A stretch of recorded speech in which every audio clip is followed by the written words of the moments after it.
Qtrix. Learn, practice, achieve. Hello and welcome to Qtrix. This is Pranay Mandal and आज हम BSc second year के third paper का second part करेंगे। तो paper start करने से पहले बता दूं कि जूलॉजी के जो हमारे लेक्चर्स है वो हमारी वेबसाइट qtrix.in पे अवेलेबल है। आप अगर मेरा कोड प्रणय 10 का यूज करते हैं तो जूलॉजी के जितने भी कोर्सेज है हमारी वेबसाइट पे अवेलेबल, उन सब पे आपको एक्स्ट्रा 10% का डिस्काउंट मिलेगा। लेक्चर स्टार्ट करने से पहले बता दूं कि अगर आपको लेक्चर कहीं से भी हेल्पफुल लगती है तो प्लीज लाइक का बटन दबाइएगा, लाइक करिएगा, इससे हमें मोटिवेशन मिलता है। अगर आपको कोई क्वेश्चन है, अगर आपके कोई सजेशंस है तो हमारे कमेंट सेक्शन में बताइएगा। एंड क्या कहते हैं, कोई डाउट्स कुछ भी है तो आप हमारे कमेंट सेक्शन में पूछ सकते हैं इस लेक्चर से रिलेटेड। या फिर क्या कहते हैं, आप हमारी वेबसाइट qtrix.in पे चले जाइए, वहाँ पे मेरे फोल्डर में मेरे प्रोफाइल में जाके वहाँ पे अपने डाउट्स जरूर पूछिए। वहाँ पे भी मैं आपको कहते हैं सारे के सारे हेल्पर एक्सपर्ट आपको वहाँ पे हेल्प करेंगे। तो चलिए स्टार्ट करते हैं। जो पेपर है हमारा वो क्या है, बीएससी सेकेंड ईयर का सेकेंड पेपर, जो कि ईयर है हमारा कौन सा, 2016 का ईयर है। ठीक है, पेपर हमारा थर्ड है, डेवलपमेंटल बायोलॉजी है, कुमा यूनिवर्सिटी का पेपर है। ठीक है, कुमा यूनिवर्सिटी का, और ये पार्ट सेकेंड पार्ट है हमारा। ठीक, अब जो पहला क्वेश्चन है हमने कर दिया था इससे पहले वाले पार्ट में, अगर आपने अभी तक वो चेकआउट नहीं किया तो वो चेक कर लीजिए। अब जो नेक्स्ट क्वेश्चन हमारा क्या है कि describe in the brief process of oogenesis। तो what is the process of oogenesis? oogenesis is the process of generation of उगोनिया, या फिर आप ऐसे समझ लीजिए प्रोसेस जिसमें क्या कहते हैं हमारा ओवम का फॉर्मेशन हो रहा होता है। ठीक है, तो पूरा का पूरा फॉर्मेशन ऑफ ओवम हम oogenesis के प्रोसेस के थ्रू पढ़ते हैं। ठीक, तो यहां से अगर मैं स्टार्ट करूं तो सबसे पहले जो oogenesis की प्रोसेस होती है, ठीक है, तो यहाँ पे oogenesis की प्रोसेस होती है, oogenesis की प्रोसेस होती है यहाँ पे है कि जब इन्फेंट होता है, सॉरी इन्फेंट क्यों बोल रहा हूँ, जो एम्ब्रियल स्टेज होती है, तो सेकेंड मंथ से लेके सेकेंड टू सेवेंथ मंथ से लेके क्या कहते हैं, जो फीमेल की बॉडी होती है उसके अंदर क्या कहते हैं प्राइमोडियल जर्म सेल होते हैं, और around 7 million of primordial germ cell वहां पे क्या होते हैं, डिवाइड हो जाते हैं। ठीक है, और ये पीरियड कौन सा है, जेस्टेशन पीरियड है, सेकेंड टू 7 मंथ का जेस्टेशन पीरियड। जेस्टेशन पीरियड मतलब क्या है, कंसेप्शन से लेकर डिलीवरी के पीरियड के बीच को बोलते हैं हम जेस्टेशन पीरियड। तो जेस्टेशन पीरियड का जो सेकंड से लेकर 7 मंथ के बीच का टाइम है उसको, उसमें क्या होता है हमारा 7 million of primordial germ cells वहां पे प्रोजेनेट हो जाते हैं, जन्म लेते हैं वहां पे। ठीक है, मल्टीप्लाई हो जाते हैं। अब जब 7 से लेके नाउ 7 से लेके till delivery,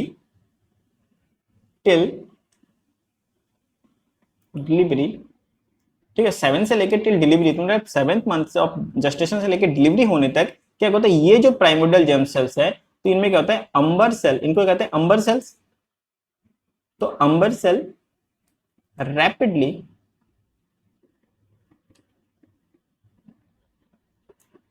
decreases.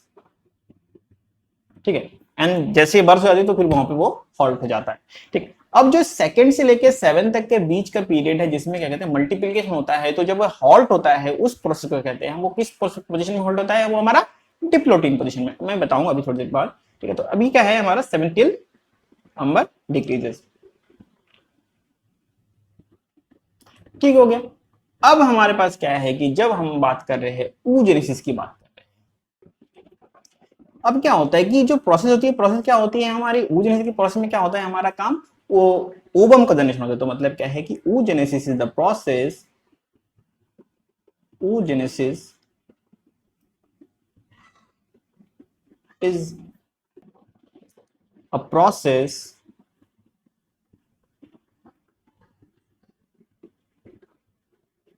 by which ovum क्या कहते हैं फॉर्म्स। ठीक है, तो oogenesis की प्रोसेस के थ्रू क्या कहते हैं ओवम का फॉर्मेशन हो रहा होता है। ठीक है, अब यहाँ पे मैंने कहा कि seventh to till delivery number cell rapidly decreases. तो ये 7 सेल से लेके जो हमारा डिलीवरी तक के बीच का स्टेज है, डिलीवरी तक के बीच का प्रोसेस है, उसको हम क्या कहते हैं, जो क्या कहते हैं उस प्रोसेस में क्या हो रहा होता है, ये हमारा प्रोफेज 1 के डिप्लोटिन में क्या होता है, ये हॉल्ट रहता है, डिप्लोटिन हॉल्ट रहता है। तो उस स्टेज तक क्या कहते हैं, ये हमारा हॉल्टेड पोजीशन में रहता है। ठीक है। अब फिर ये कब एक्टिवेट होता है, रीएक्टिवेट कब होता है, जब हमारा प्यूबर्टी आती है। तो प्यूबर्टी स्टेज में क्या होता है, फिर से एक्टिवेट होता है और प्रोफेज वन, जो म्यूसिस वन का प्रोफेज वन है, डिप्लोटिन स्टेट, वहां से क्या कहते हैं, ये हॉल्ट हटता है और नेक्स्ट फर्दर हमारा मल्टीप्लीकेशन हमारा क्या होता है, बढ़ता है। ठीक है, तो इसको थोड़ा सा हम अगर डायग्रामेटिक देख ले तो कुछ ऐसा होता है कि सपोजिटली यहाँ पे सबसे पहले हमारा क्या होता है, प्राइमोडियल जर्म सेल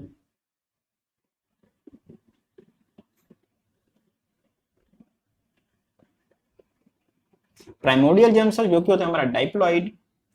ठीक है, तो प्राइमोडियल जर्म सेल होता है हमारा क्या होता है, डाइप्लॉइड होता है। देन प्राइमोडियल जर्म सेल के बाद क्या होता है हमारे पास, इसमें होता है हमारा ग्रोथ, सॉरी सबसे पहले यहाँ पे क्या होता है हमारा मल्टीप्लीकेशन। क्या होता है हमारा मल्टीप्लीकेशन। नाउ मल्टीप्लीकेशन के बाद देखो इस सेल का भी जो काम होगा इस सेल का ही वही काम होगा। तो मैं एक ही बताता हूं, एक ही सेल में बताता हूं, इसमें क्या होता है अब हमारा ग्रोथ।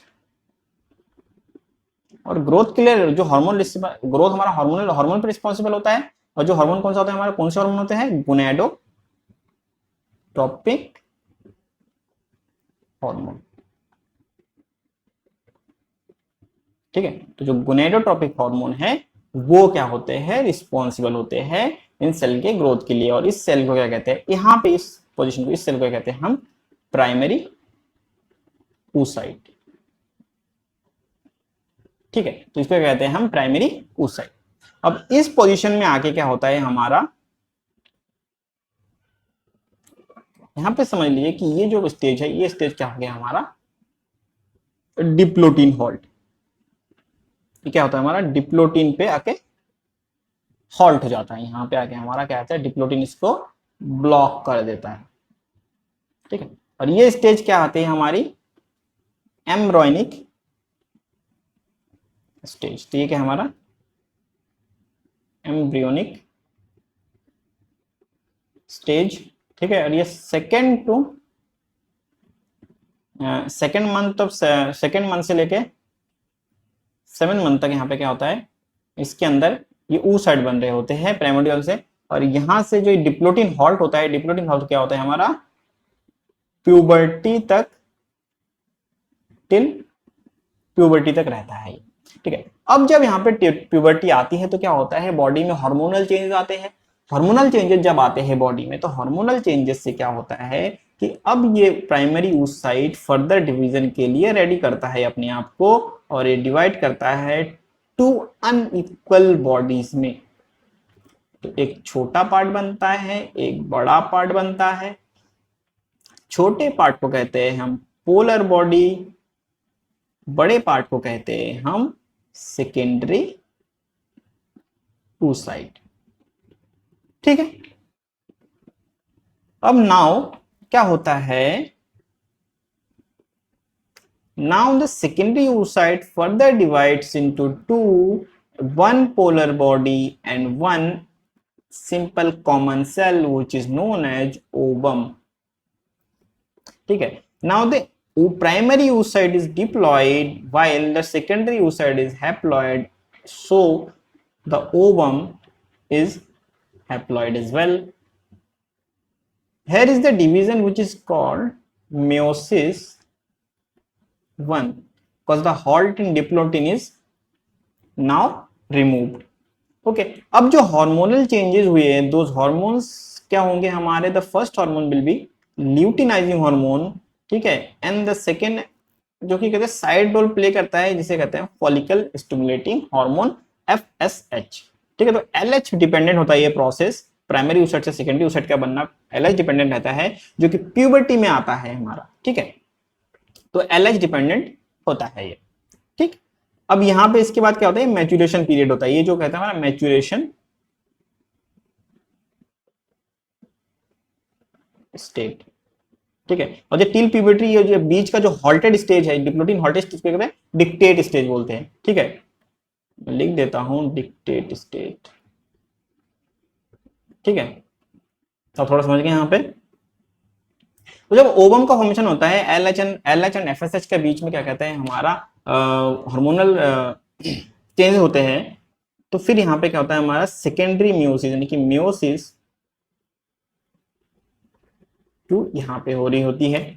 मियोसिस का सेकेंड पार्ट भी तो होगा, ठीक है। जो ग्रोथ हमारा गोनेडोट्रोपिक हार्मोन के बीच में होता है। अब जो प्राइमरी oocyte है इसको कहते हैं हम incompetent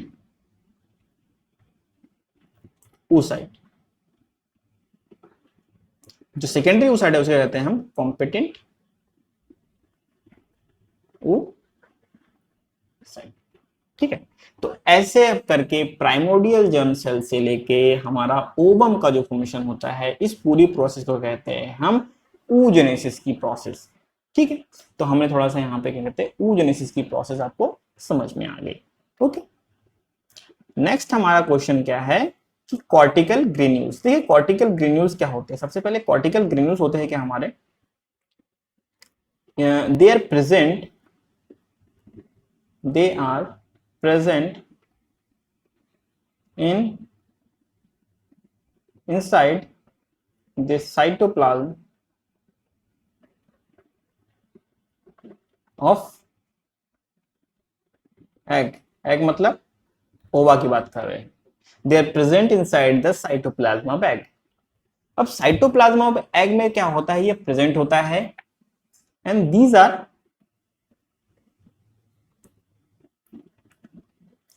secretions of Golgi body. तो मतलब क्या है, गोल्गी बॉडी के सेक्रेशन होता है। इसमें होता क्या है कि गोल्गी बॉडी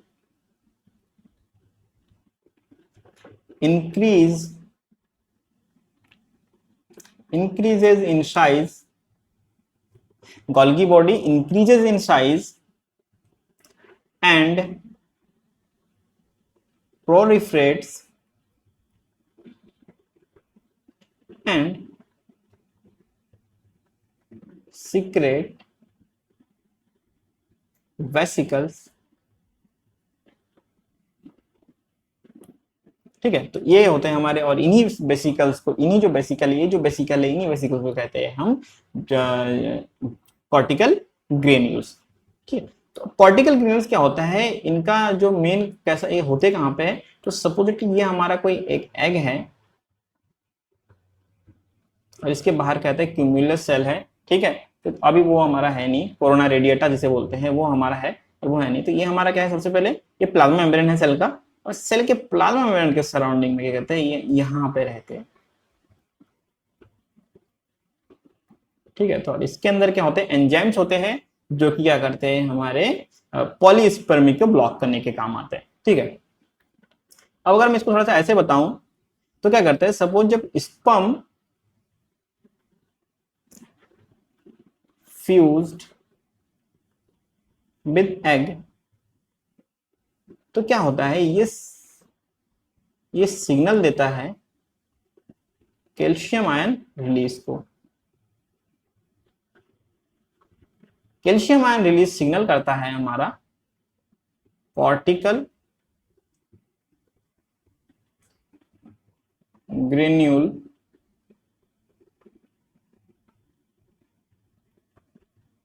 एक्सोसाइटोसिस, मतलब कॉर्टिकल ग्रेन्यूल्स के एक्सोसाइटोसिस को अब ये क्या कहता है, हमारा सिग्नल कर रहा होता है, ठीक है। तो sperm fused with egg now releases calcium ion and calcium ion signals cortical granules to exocytosis. तो अब एक्सोसाइटोसिस क्या होता है, तो इस प्रोसेस को कहते हैं हम स्लो ब्लॉक पॉलीस्पर्मी, और एक होता है ब्लॉक पॉलीस्पर्मी, उसे कहते हैं हम फास्ट ब्लॉक पॉलीस्पर्मी। उसमें क्या होता है, हमारा सोडियम पोटेशियम पंप होता है, जो हमारा अभी कंसर्न है नहीं। हमारा कंसर्न कॉर्टिकल ग्रेन्यूल्स है, जो कि काम किसमें आता है, हमारा slow block polyspermy. Slow block polyspermy कैसे होता है, स्पर्म जब एग के साथ फ्यूज होता है तो कैल्शियम आयन रिलीज को कहते हैं सिग्नल करता है। जब कैल्शियम आयन रिलीज कैल्मोडेन के थ्रू रिलीज होता है तो वो क्या करता है, कॉर्टिकल ग्रेन्यूल्स के एक्सोसाइटोसिस को क्या कहता है, हमारा इंड्यूस करता है, ठीक है। तो हमारे यहाँ पे कॉर्टिकल ग्रेन्यूल्स को हम थोड़ा सा समझ गए। अब क्या है हमारा नेक्स्ट क्वेश्चन है हमारा जर्मिनल वेसिकल। तो जर्मिनल वेसिकल क्या होते हैं, जर्मिनल वेसिकल हमारा, अभी हमारा क्वेश्चन क्या है, जर्मिनल वेसिकल। तो जर्मिनल वेसिकल क्या होते हैं हमारे, basically they are nucleus of ovum, ठीक है। दे कंटेन्स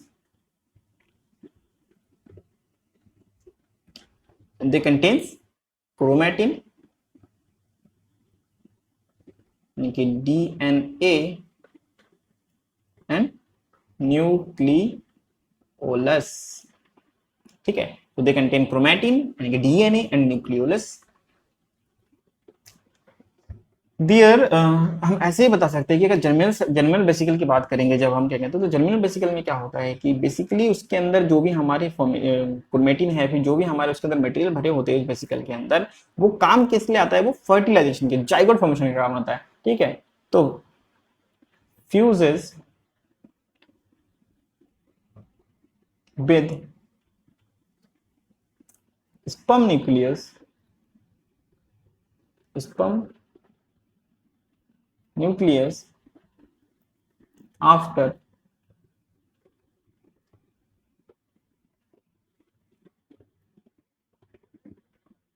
burst, मतलब जब ये ब्लास्ट हो जाता है तो क्या करता है, ये हमारा स्पर्म न्यूक्लियस के जो क्या कहते हैं जेनेटिक मटेरियल, उसके साथ क्या होता है, ये फ्यूज होता है एंड फॉर्म्स जाइगोट, ठीक है, जो कि होता है हमारा क्या होता है, डाइप्लॉइड होता है, ठीक है। अब अगर इसको थोड़ा सा ऐसे समझ लेते हैं, ठीक है, तो सपोजिटली यहाँ पे सबसे पहले क्या है, हमारा एक सेल है जिसके अंदर ये हमारा जीवी है, यानी कि हमारा जर्मिनल वेसिकल है। बेसिकली हम कौन सा पढ़ रहे हैं अभी, यहाँ पे जीवी पढ़ रहे हैं, जर्मिनल वेसिकल पढ़ रहे हैं, ठीक है। तो सबसे पहले यहाँ पे जीवी है, उसके बाद ये क्या होता है, ग्रोथ करेगा, इसके अंदर फिर से जीवी है, फिर क्या है, जीवी क्या होगा हमारा, ब्रेकडाउन हो जाएगा, ठीक है, ब्रेकडाउन हो जाएगा और इसके अंदर क्या बनेंगे हमारे, ये तो सभी को पता होगा ये वाला स्ट्रक्चर क्या होता है, ठीक है। एनाफेज के स्ट्रक्चर की बात कर रहा हूं मैं, ठीक है। एंड देन फाइनली एक हमारा ओवम बनेगा और एक बनेगा हमारा क्या यहाँ पे, पोलर बॉडी, सॉरी मैंने यहाँ पे थोड़ा सा गलत बन गया,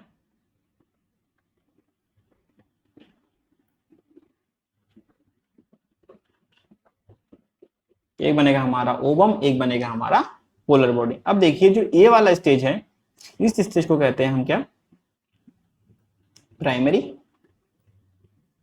oocyte, इस स्टेज को कहते हैं हम सेकेंडरी oocyte, ठीक है। अब जो ये वाला स्टेज है, ये जो स्टेज है, इस स्टेज से इस स्टेज तक, तो ये हमारे क्या है कि बीच पे दो स्टेज है, ठीक है। तो ये दोनों स्टेज मिलकर क्या, कौन सा स्टेज बनाते हैं, हमारा मैच्यूरेशन स्टेज,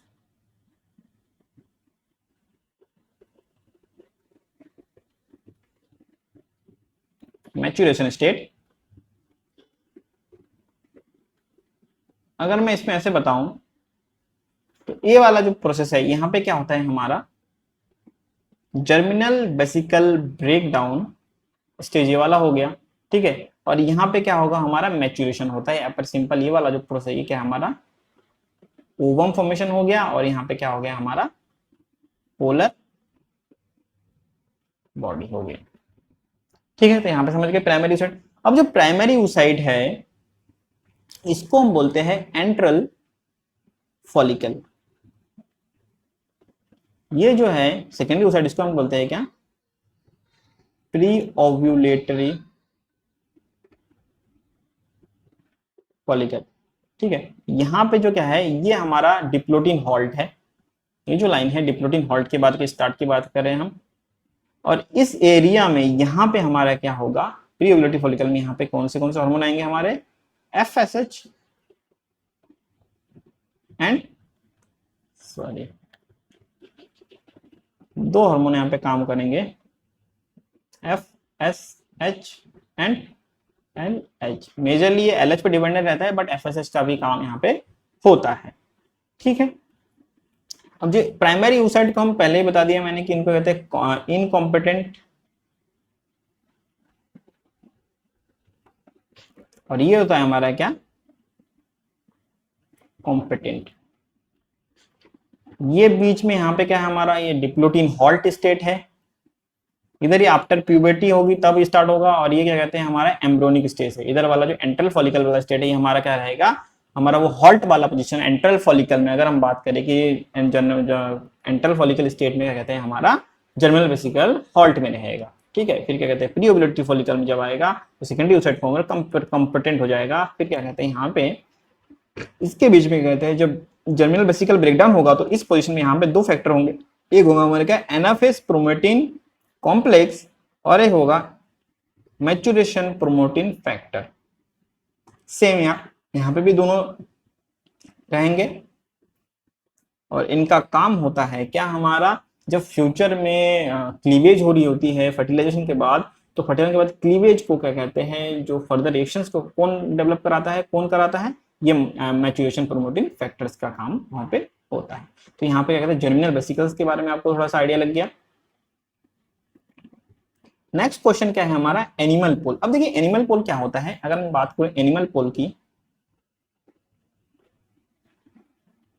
ठीक है, एनिमल पोल क्या होता है, तो एनिमल पोल जब बनता है तो क्या कहता है, जब जाइगोट का फॉर्मेशन होता है तो उसके बाद उनमें क्या होता है, एक सेल का डिवीजन होता है, मतलब क्लीवेज होता है। क्लीवेज होने के बाद उसमें कहता है ब्लास्टुला फॉर्मेशन होता है, ठीक। तो एनिमल पोल कुछ इस टाइप से होता है, ये ऊपर वाला पोजीशन, ऊपर वाला पोर्शन यहाँ पे अभी लिख देता हूं मैं यहाँ पे। सपोज यहाँ पर क्या हमारा ये एनिमल पोल है, ये जो नीचे वाला है ये क्या हमारा बी पोल है, यहाँ पे हमारा प्रो न्यूक्लियस है,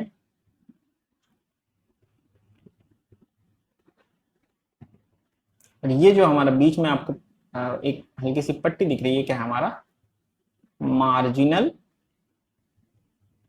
जोन, ठीक है। तो एनिमल पोल है, वेजिटल पोल है, प्रो न्यूक्लियस है, मार्जिनल जोन है।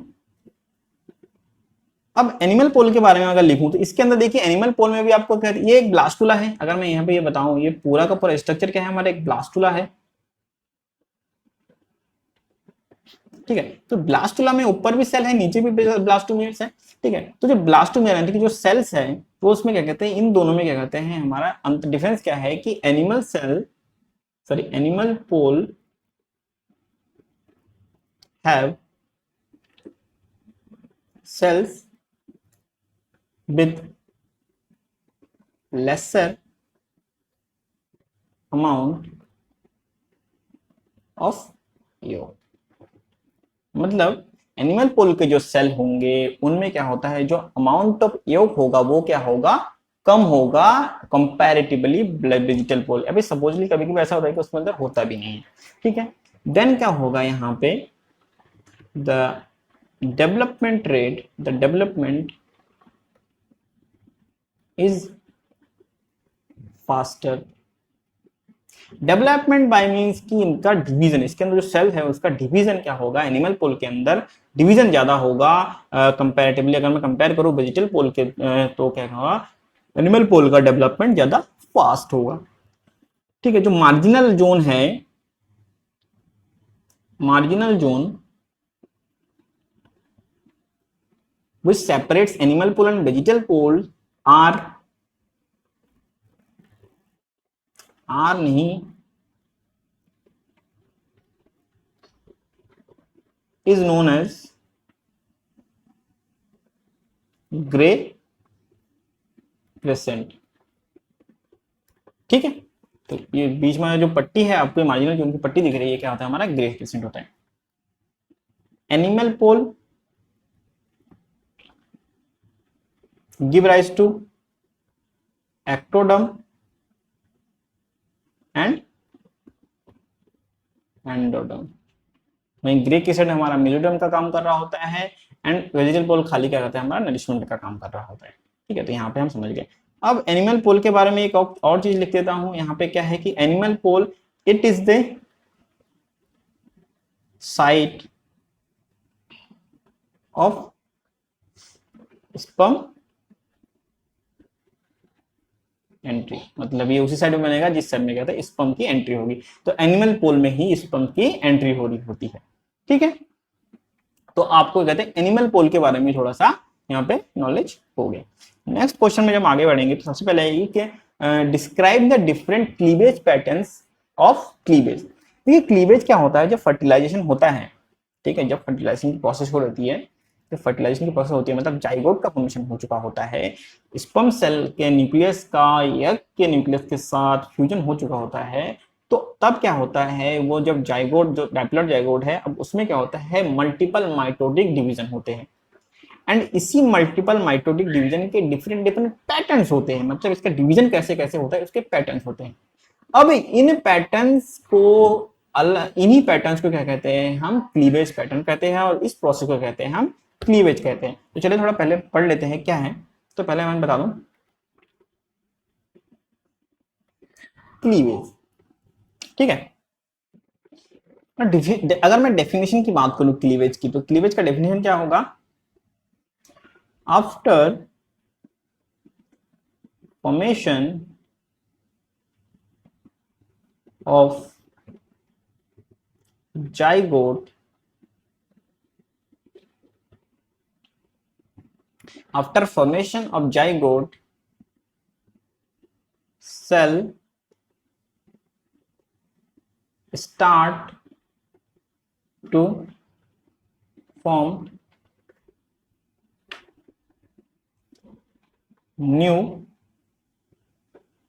न्यू नहीं बोलते हम इसको, बोलते हैं cell start to form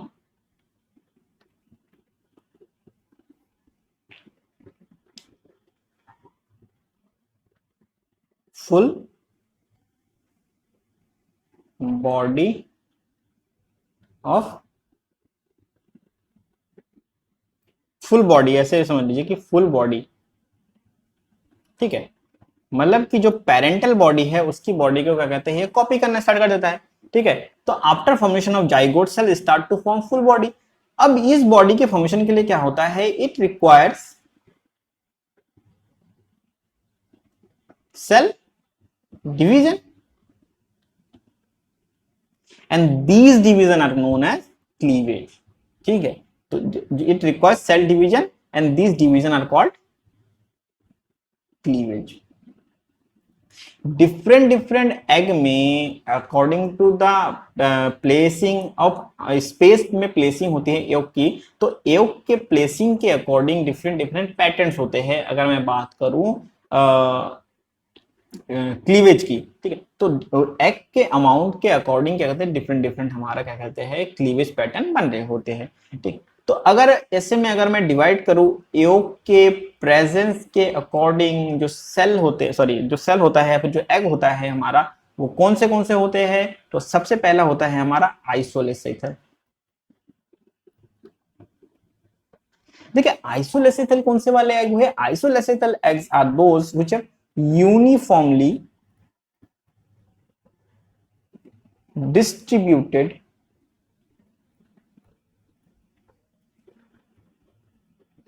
yolk। तो यूनिफॉर्मली डिस्ट्रीब्यूटेड yolk जब होगा थ्रू आउट द एग, तो वो क्या होगा, हमारा आइसोलेसेथल बॉडी होगी। तो सपोज ये हमारा एग है, तो इसमें कहते हैं ये पूरा का पूरा जो होगा एग होगा, तो इसके अंदर पूरी तरीके से क्या होगा, हमारा यूनिफॉर्मली हमारा क्या होगा, डिवाइडेड रहेगा, और बीच में हमारा क्या है, ये न्यूक्लियस है।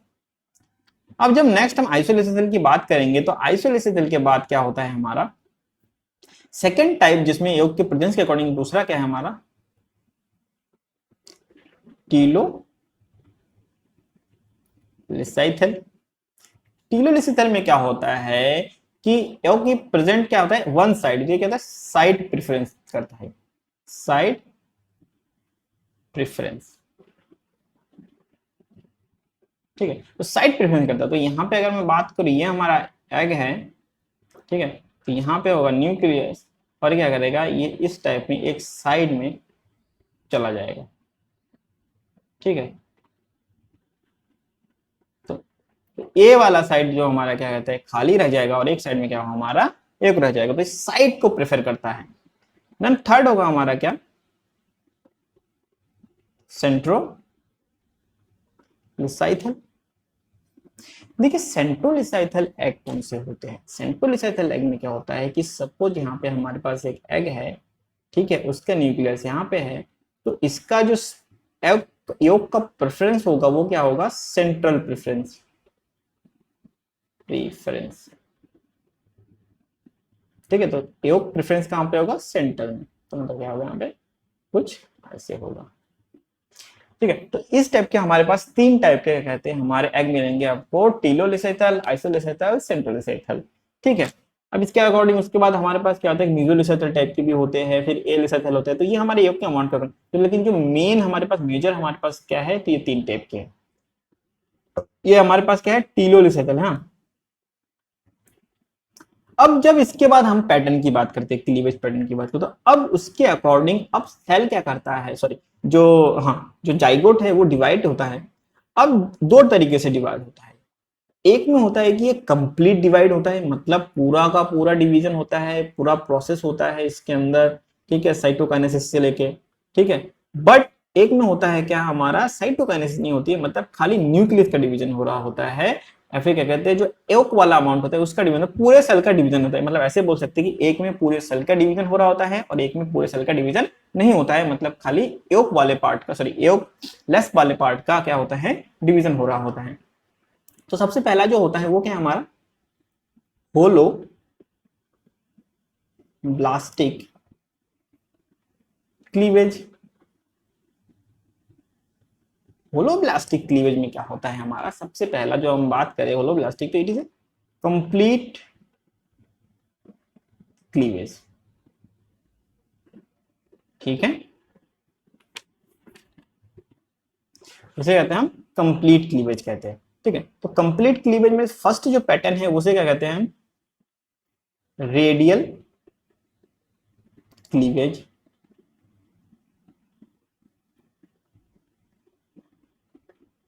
रेडियल क्लीवेज होता किसमें है, सबसे पहले अगर मैं बात करूं, रेडियल क्लीवेज जो होता है वो किन में होता है हमारा, एम्फीऑक्सस में, एम्फी ऑक्सस में या फिर एम्फीबियंस में भी होता है। तो रेडियल क्लीवेज में क्या होता है हमारा, जब सेल का डिवीजन होता है, जब यहाँ पे सिंगल सेल बॉडी होती है, तो सिंगल सेल बॉडी जब डबल सेल बॉडी बनती है, और डबल सेल बॉडी हमारे पास 4 सेल स्टेज में आ जाता है। ठीक है, तो कुछ इस टाइप से बन जाता है हमारा 4 सेल स्टेज। ठीक है, अब जो 4 सेल स्टेज आगे बढ़ता है, तो इस स्टेज से जब आगे बढ़ते हैं हम, तो यहाँ पे हमारा 4 सेल स्टेज है। ठीक है, अब जो हमारा नेक्स्ट स्टेप होगा ये जस्ट इसके ऊपर होगा। ठीक है, जो नेक्स्ट 4 होंगे वो इसके जस्ट एकदम ऊपर लगेंगे इस सेल के। ठीक है, अब रेडियल क्लीवेज के बाद क्या आता है हमारा, सेकेंड आता है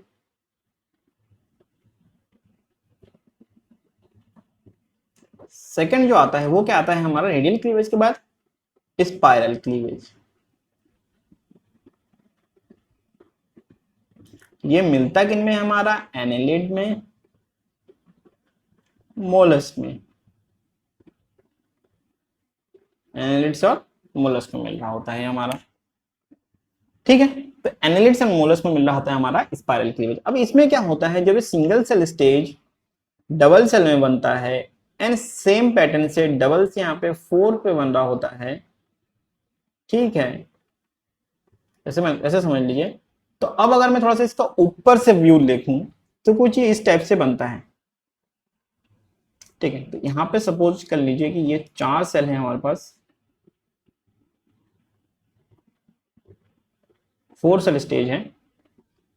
अब इसके बाद जो 4 सेल बनेंगे वो कुछ इस टाइप से बनेंगे।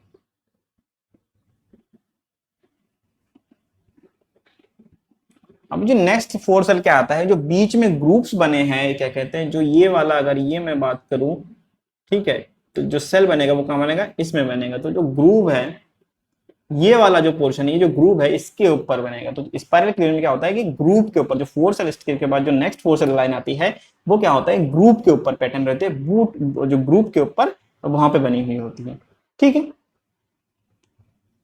अब इसके बाद थर्ड है हमारे पास। अब थर्ड हम कुछ ऐसे लिखते हैं।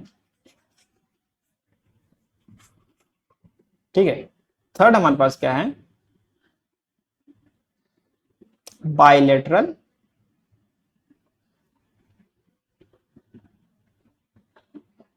क्लीवेज। ये किन में मिलता है हमारा, ट्यूनिकेट्स।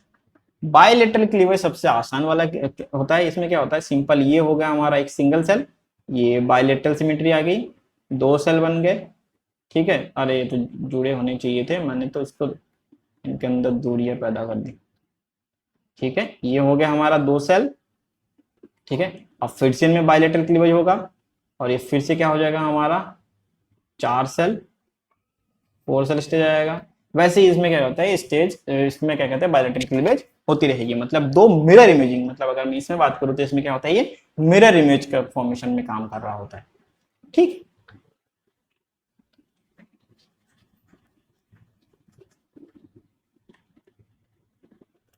फोर्थ क्या है हमारा रोटेशनल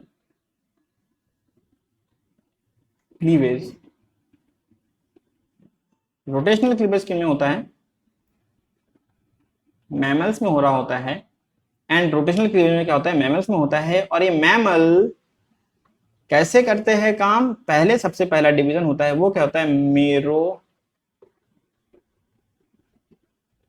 जो कहते हैं मेरोडिनल एक्सिस पे होता है पहला डिवीजन। मतलब अगर मैं बात करूं यहाँ पे, ठीक है, और ये वाला स्टेज, तो इसमें मेरोडिनल स्टेज ये वाला हो गया, ठीक है। और ये क्या होता है यहाँ पे दो बन जाते हैं और यहाँ पे एक बन जाता है, ठीक है। पहले मेरोडिनल से एक्सिस में होता है काम, और देन जब उसके बाद क्या होता है हमारा एक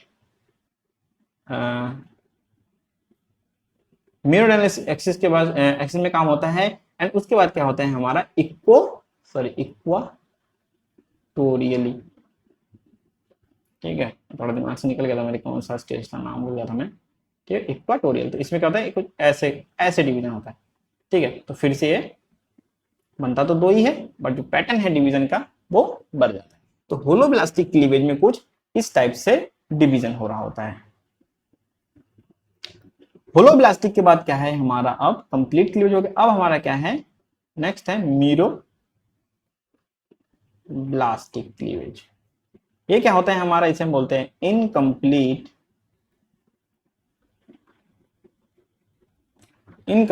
cleavage.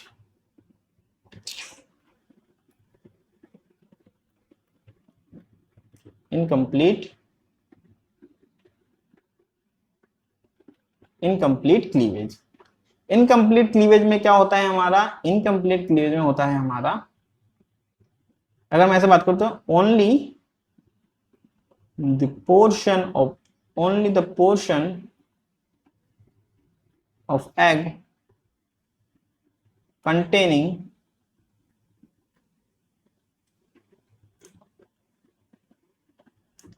least amount of yolk is being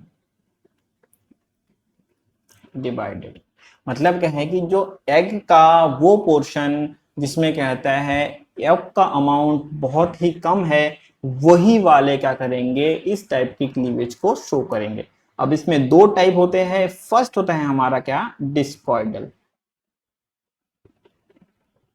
discoidal cleavage किसमें होता है हमारा, रेप्टाइल्स में होता है एंड बर्ड्स में होता है, ठीक है। स्टार्ट कहां से होता है, कुछ ऐसे होता है कि ये हमारा एग है, ठीक है। और इसके ऊपर ये वाला जो पोर्शन है, ये वाला पोर्शन क्या है हमारा योकलेस पोर्शन। क्या करता है अब ये वहीं पे डिवाइड होता है और ये कुछ ऐसे डिवाइड होता है, ठीक है। अब नेक्स्ट आगे बढ़ता है और ये कुछ ऐसे बन जाता है, ठीक है। तो क्या करता है धीरे धीरे क्या कहता है डिस्क लाइक स्ट्रक्चर बना लेता है, तो डिस्क लाइक स्ट्रक्चर बनाता है, ठीक है। और जो इससे जो ब्लास्टुला फॉर्म होता है उसको कहते हैं हम ब्लास्टो डिस्क, ठीक है। तो डिस्कॉइडल क्लीवेज में क्या होता है कि जो हमारा योकलेस वाला पोर्शन है, योकलेस पोर्शन क्या करता है, जो सेल है जिसके अंदर योग कम है वो क्या करता है डिवाइड करता है, और डिवाइड करता है डिस्क बनाता है, और वो इससे जो क्या कहते हैं हमारा ब्लास्टोला बनता है उसे कहते हैं हम ब्लास्टोडिस्क। सेकंड है हमारा सुपरफिशियल, क्योंकि ये वाला जो है ये हमारा टीलोलिसिथल एग में है, एक होता है हमारा सुपरफिशियल ठीक है। अब क्या है हमारा सुपरफिशियल क्लीवेज, और ये किन में होता है हमारा, इंसेक्ट्स में होता है। ठीक है, तो इंसेक्ट्स में होता है, कैसे होता है इनमें, सबसे पहले क्या कहते हैं, एग लेते हैं, यहाँ पे हमारा न्यूक्लियस है और बीच में हमारा क्या है, यolk है। इसमें क्या होता है, मल्टीपल डिवीजन होते हैं, न्यूक्लियस का खाली डिवीजन होता है, और न्यूक्लियस ये हमारा यolk है बीच में, ठीक है, और न्यूक्लियस के चारों ओर डिवाइड होके फैल जाते हैं, और इस फॉर्म को क्या कहते हैं हम, ब्लास्टो, जो ये वाला ब्लास्टुला होता है इसे क्या कहते हैं हम, ब्लास्टोसिस्ट। इसमें खाली क्या होता है हमारा, ओनली न्यूक्लियर डिवीजन अकर्स, ठीक है, नो साइटोकाइनेसिस। हालांकि इसमें भी काइनेसिस नहीं होता है, साइटोकाइनेसिस एब्सेंट रहता है, इनमें भी तो मतलब जो मीरोब्लास्टिक क्लीवेज है इनमें जो कहता है साइटोकाइनेसिस का प्रोसेस, मतलब सेल के मेम्ब्रेन का ब्रेकडाउन नहीं होता, इसमें खाली सेल के इंटरनल पार्ट का ब्रेकडाउन हो रहा होता है। ठीक है, तो सुपरफिशियल वाले में खाली न्यूक्लियस का ब्रेकडाउन होता है, बट डिस्कर्डल में क्या होता है, साइटोप्लाज्म का भी कुछ पार्ट न्यूक्लियस के साथ साथ ब्रेकडाउन डिवाइड हो रहा होता है। ओके,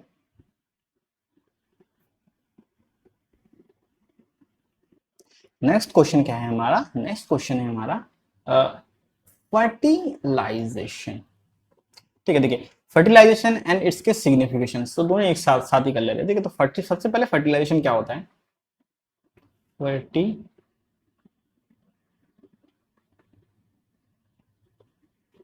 फर्टिलाइजेशन फर्स्ट, अगर मैं बात करूं फर्टिलाइजेशन क्या होता है, तो सबसे पहले it is a process by which male gamete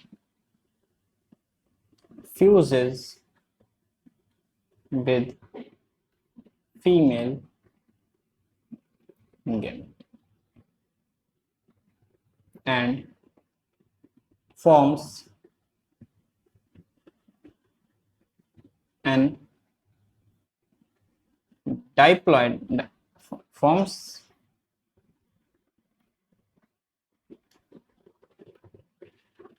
and diploid, and forms a diploid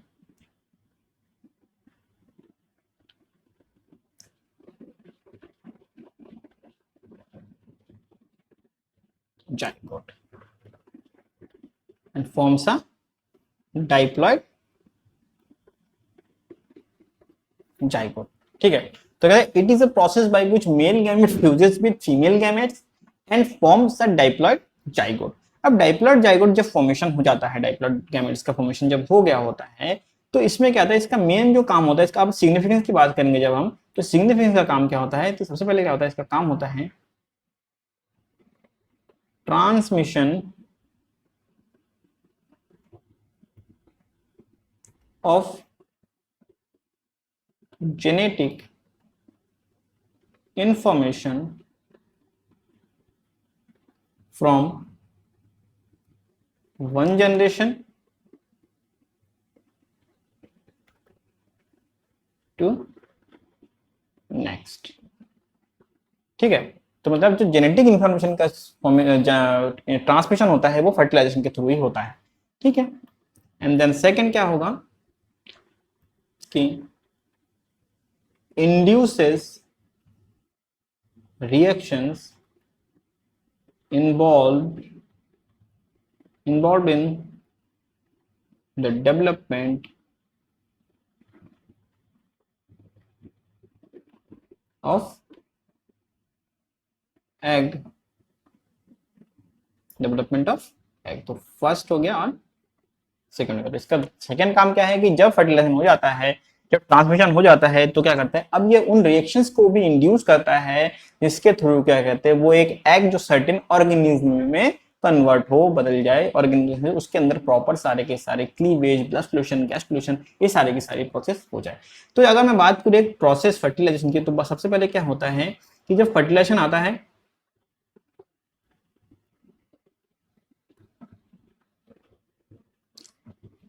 fertilisation के बाद क्या होता है हमारा ब्लास्टुलेशन, सॉरी क्लीवेज होता है, एंड क्लीवेज के बाद ब्लास्टुलेशन होता है। क्लीवेज, देन क्या होता है हमारा ब्लास्टुलेशन, एंड देन क्या होता है हमारा गैस्ट्रुलेशन, एंड देन ऑर्गेनोजेनेसिस।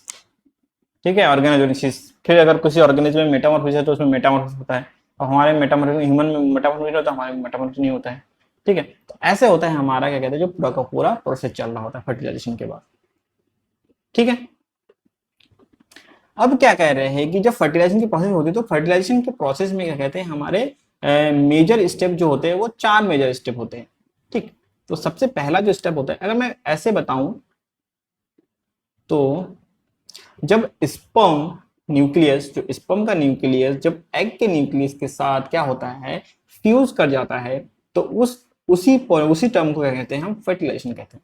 तो अब जब स्पर्म एंटर करता है, क्या कहते हैं मेल से फीमेल में एंटर कर रहा होता है, तो अगर मैं ह्यूमन की बात करूं तो क्या करता है वो हमारा ओविडक्ट में वेट करता है। तो उस टाइम पे जो वेट करता है, तो उस टाइम पे क्या होता है उसके अंदर 6 आवर्स का काम होता है। क्या होता है ये कैपेसिटेशन होती है स्पर्म का। तो स्पर्म के कैपेसिटेशन के बारे में थोड़ा सा बता देता हूं मैं आपको। तो कैपेसिटेशन, आप जैसे भी प्रोनाउंस करना चाहते हैं, कैपेसिटेशन ऑफ स्पर्म। ठीक है, तो इसमें क्या होता है 3 चीजें होती है। सबसे पहले क्या होता है removal of cholesterol to increase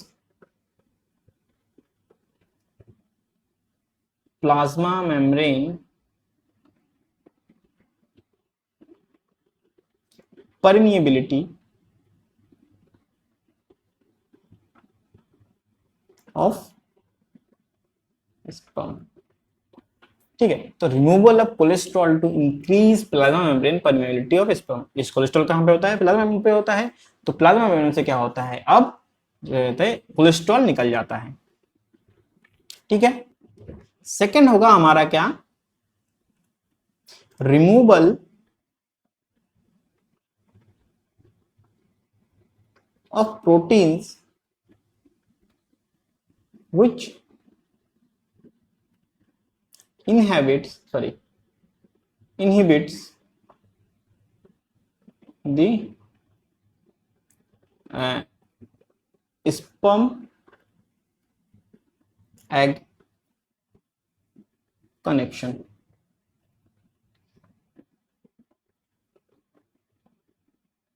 inhibits, ठीक है, मतलब क्या है कि उन प्रोटीन्स को रिमूव कर दिया जाता है अब कैपेसिटेशन के टाइम पे, जो प्रोटीन क्या कहते हैं फर्दर स्पर्म एग फ्यूजन है। फिर स्पर्म एग फ्यूजन में क्या कहते हैं ये एक टाइप से क्या कहते हैं बाधा बन सकते हैं, ब्लॉकेज बन सकते हैं, उनका क्या करते हैं गेट रिड हो जाते हैं उससे। अब जब रिमूवल ऑफ कोलेस्ट्रॉल हो जाता है तो इससे क्या होता है नाउ हम ऐसे बोल सकते हैं रिमूवल ऑफ कोलेस्ट्रॉल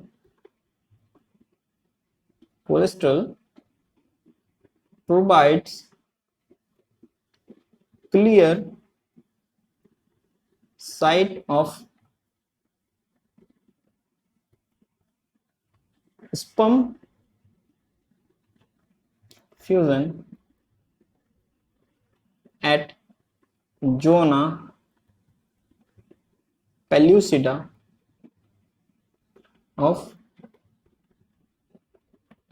मतलब क्या है कि अब जब कोलेस्ट्रॉल हट जाता है उससे स्पर्म के हेड से, तो क्या होता है वहां पे अब जोना पेलिसुडा पे एग का फ्यूजन के लिए जो साइट है वो क्या होता है विजिबल हो जाता है। ठीक है, तो कैपेसिटेशन ऑफ स्पर्म यहाँ पे हो जाता है। अब कैपेसिटेशन के बाद क्या होता है नेक्स्ट स्टेप क्या होता है जब कैपेसिटेशन होता है तब ये ट्रेवल करते हैं आगे। तो अब यहाँ पे क्या होता है, प्रॉपर अब फर्टिलाइजेशन स्टार्ट होती है। ठीक है, तो फर्टिलाइजेशन में क्या होता है, सपोज कर लीजिए यहाँ पे हम थोड़ा सा ये बना लेता हूँ, स्ट्रक्चर बना लेता हूँ एक हल्का सा। ठीक है, तो ये सबसे पहले हमारा क्या कहते हैं, ये हमारा सबसे एक आउटर लेयर हो गया। ठीक है, इसके अंदर हमारा ये फिर से प्लाज्मा मेम्ब्रेन आ गया, फिर पेरीवाइटल मेम्ब्रेन हो गया, और अब यहाँ पे क्या होते हैं हमारे, ये हमारा कॉर्टिकल ग्रेन्यूल लगे हुए हैं। ठीक है, ये हमारा क्या है, कॉर्टिकल ग्रेन्यूल लगा हुआ।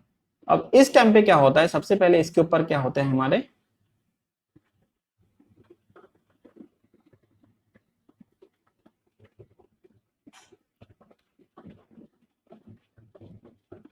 इसके ऊपर जो सेल्स लगे होते हैं इनको कहते हैं हम क्या, क्यूमुलस सेल्स, इसको बोलते हैं हम क्या, क्यूमुलस सेल्स। ठीक है, और इसी लेयर को क्या कहते हैं हम, कोरोना रेडियाटा। ठीक है, इसका मतलब कोरोना रेडियाटा। कोरोना रेडियाटा के बाद ये वाला जो यहाँ पे आपको स्पेस दिख रहा है, इसको कहते हैं हम जोना, जोना पेल्यूसिडा। ठीक, अब उसके बाद हमारे पास ये वाला जो स्पेस है, इसको कहते हैं हम perivitelline space, perivitelline space. And then further ये हमारा क्या होगा, हमारा प्लाज्मा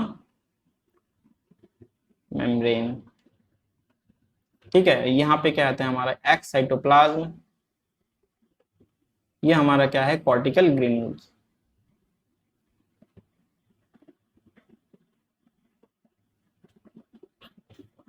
ठीक हो गया, तो यहां तक हम समझ गए इसका स्ट्रक्चर। अब अगर मैं बात करूं फर्टिलाइजेशन का प्रोसेस, तो प्रोसेस ऑफ फर्टिलाइजेशन। ठीक है, तो इसमें 4 स्टेप्स होते हैं, फर्टिलाइजेशन में 4 स्टेप्स होते हैं। तो सबसे पहला क्या होता है हमारा, एक्रोसोमल रिएक्शन। एक्रोसोमल रिएक्शन क्या होता है कि जब यहाँ पे स्पर्म पहुंच जाता है, इस स्टेज पे स्पर्म पहुंच जाता है। ठीक है, तो यहाँ पे सपोज कर लो, यहाँ पे हमारा स्पर्म पहुंच गया है। ठीक है, तो यहाँ पे जो इसका हेड है, ये क्या होता है, बर्स्ट आउट हो जाता है, और कोरोना रेडिएटा को क्या करता है, इधर इस साइड में हटा देता है। ठीक है, तो एक्रोसोमल रिएक्शन क्या करता है कि attaches to the corona radiata and fuses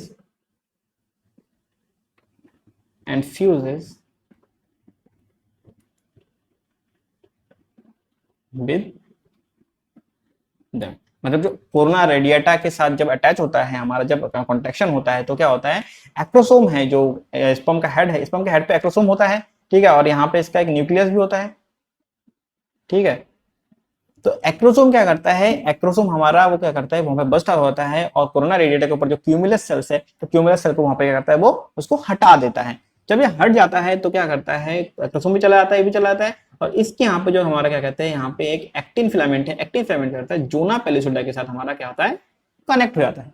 ठीक है, तो जब ये जोना पेलिसोडा के साथ कनेक्ट हो गया होता है हमारा एक्टिन फिलामेंट, तो उसके बाद क्या होता है, हमारा जो एक्रोसोम है, जो बस्ट आउट हो चुका है, जो हटा चुका है उसको, अब एक्टिन फिलामेंट क्या करता है, उसके साथ कनेक्ट होने के बाद जो हमारा एक्रोसोम के अंदर का जो मटेरियल है, वो करता है जोना पेनिसोडा के पेनिट्रेशन में स्पर्म की हेल्प करता है। ठीक है, तो सेकंड क्या होगा हमारा, जोना पेनिसोडा पेनिट्रेशन। ठीक है, जब जोना पेनिसोडा का पेनिट्रेशन हो जाएगा, ठीक है, जब जोना पेनिसोडा मतलब क्या है कि acrosome helps in penetrating zona pellicosa, actin filament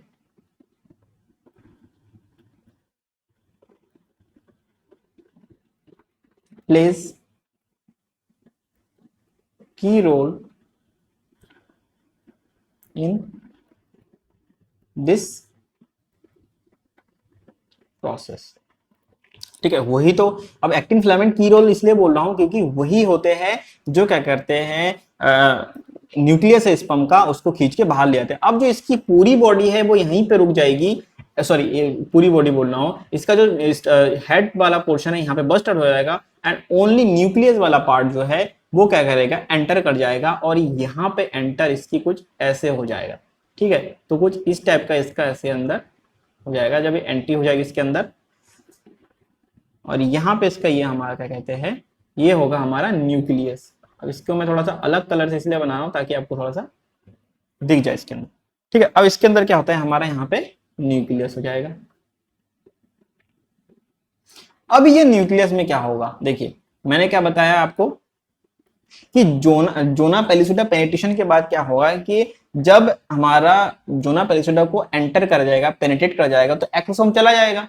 अब उसके अंदर कौन, एक्टिन फिलामेंट उसको खींच के अंदर तक ले आएंगे जोना पेलिसुडा के अंदर, और ये जो स्पेस कौन सी स्पेस में ले आएंगे, अब इसको पेरीवाइटिलाइन स्पेस में ले आएंगे। पेरीवाइटिलाइन स्पेस क्या करेंगे आप, पेरीवाइटिलाइन स्पेस में क्या होगा, अब इस जगह पे क्या होगा, केमिकल कॉन्ट्रैक्शन, सॉरी जो क्या कहते हैं केमिकल अट्रैक्शन जो होगा उसके थ्रू क्या कहते हैं, इसके ऊपर हमारे पास प्रोटीन रिसेप्टर पड़े हैं, जो प्लाज्मा मेम्ब्रेन के ऊपर प्रोटीन रिसेप्टर पड़े हैं। ठीक है, वही कैलमुलेडिन, सॉरी कैलमोडुलिन। ठीक है, तो जो कैल्शियम को क्या कहते हैं अंदर, तो इसके अंदर ऐसे रिसेप्टर होते हैं, ये क्या करते हैं, प्रोटीन रिसेप्टर इसको यहाँ पे अटैच करा लेते हैं। जैसे अटैच कराते हैं तो ये फ्यूज होता है। तो जो थर्ड स्टेप होगा क्या होगा हमारा, अगर मैं इसमें ऐसे बात करूं,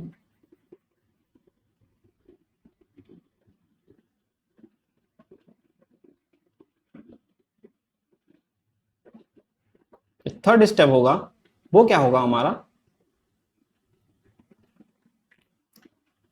फ्यूजेस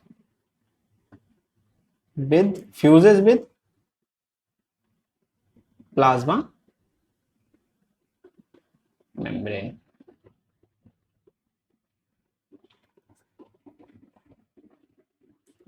ठीक है, पहले क्या होगा यहाँ पे, फ्यूजेस विद प्लाज्मा मेम्ब्रेन, या फिर हम ऐसे बोल सकते हैं एग एंड स्पर्म का बाइंडिंग हो रहा है यहाँ पे। ठीक है, तो ये ज्यादा अच्छा रहेगा, एग एंड स्पर्म का बाइंडिंग ज्यादा अच्छा रहेगा।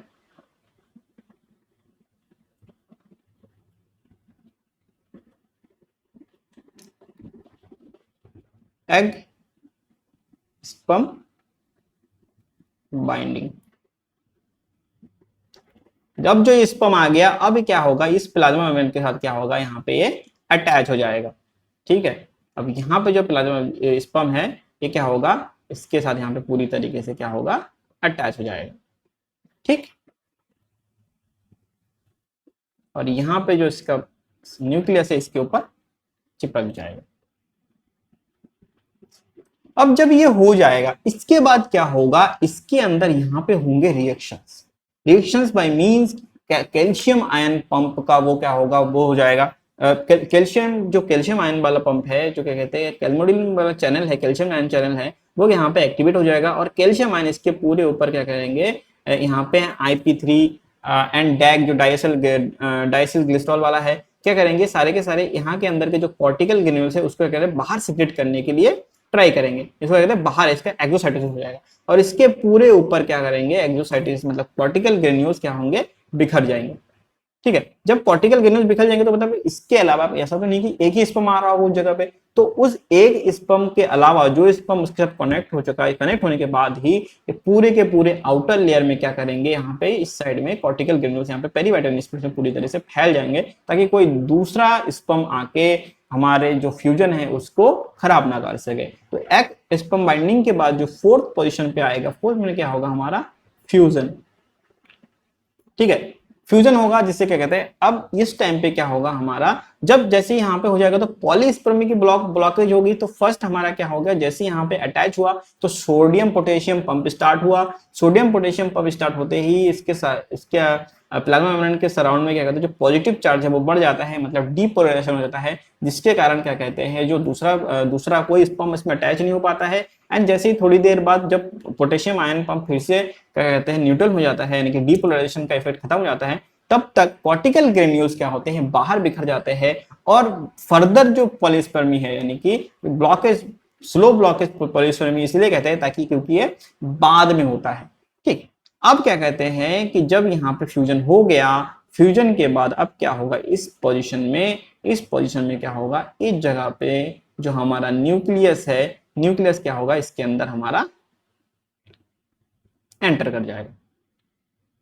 हमारा न्यूक्लियस है ये, और न्यूक्लियस हमारा इसके अंदर एंटर कर जाएगा, और इसके अंदर हमारे पास पहले से क्या है, हमारा साइटोप्लाज्म में हमारे बिखरे हुए हैं एमपीएफ एपीसी के साथ साथ, तो ये लोग क्या करेंगे, एक दूसरे के साथ फ्यूज हो जाएंगे। ठीक है, अब इस प्रोसेस को यहाँ पे जो इसकी एंट्री होगी और यहाँ पे फ्यूजन होगा, यहाँ पे क्या होगा, हमारा फ्यूजन, और यही हमारा लास्ट एंड फाइनल स्टेप होता है हमारा फर्टिलाइजेशन का, जिसमें क्या होता है हमारा न्यूक्लियस ऑफ स्पर्म, इसमें क्या होता है, nucleus of sperm fuses with